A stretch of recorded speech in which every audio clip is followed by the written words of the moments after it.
Look, this administration takes a completely different view of the relationship with the United States and the Middle East, including with Israel, than our administration did.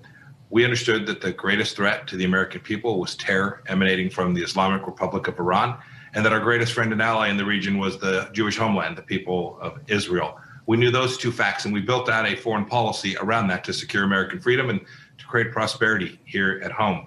So we did it in a lot of ways. We created something called the Abraham Accords. We had multiple countries sign up to say, for the first time in history, say, we want to be partners and friends and do business with and conduct diplomacy with the people of Israel. These are historic changes. It's a central understanding. This administration, however, has said they want to go back into a really crappy deal with the Iranians. They presented the Iranians, the world's largest state sponsor of terror, with a clear pathway to a nuclear weapon. That is backwards. We shouldn't provide pallets of cash to the Iranians. We shouldn't allow them to have the capacity to create wealth and grow their economy so they can underwrite Hezbollah and Hamas and Iraqis. You saw this week there were an attack in Iraq that looks like it was Iranian-sponsored. A weak America, an appeasing America, will embolden Iran. It will hurt Israel. It will hurt the United States of America. And we cannot go back to where we were 8 years ago. The Middle East has changed. There's now an enormous coalition that we built out of Gulf states and Israel that want to push back against Iran, and the United States must continue to be a part of that.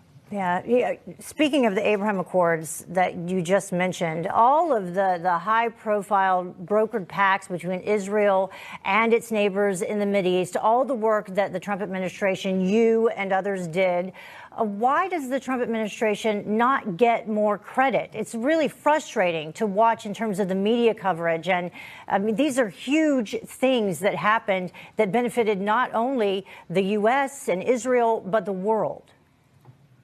Look, Heather, I can't account for the media. You know that the mainstream media, these folks that claim to be mainstream aren't mainstream. They're frankly from the left. And so they're going to give no credit to the things that we did.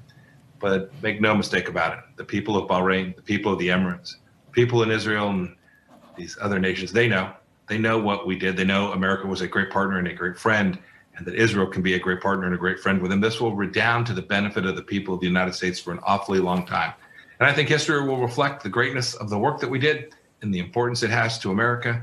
And I am confident that our security relationships all across that region will benefit. And we will have to send fewer of our young boys and girls. I was a soldier once.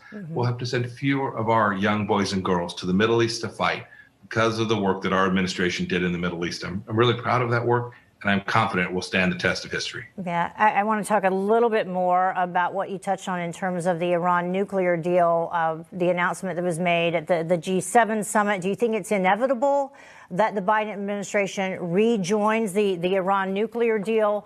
What do you think will happen next? The administration certainly appears to be headed in that direction. It's something that, frankly, now President Biden campaigned on, but it would be an enormous mistake.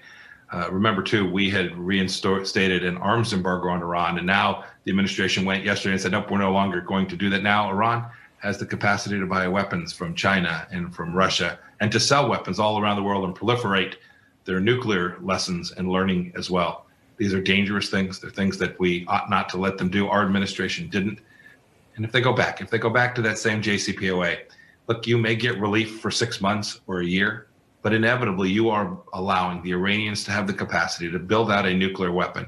And a proliferating Iran, a nuclear Iran, is dangerous for the people of the United States of America. And I hope there will be bipartisan support pushing back against the administration that wants to show weakness, that wants to appease this regime that wants to do so much harm to us here in America.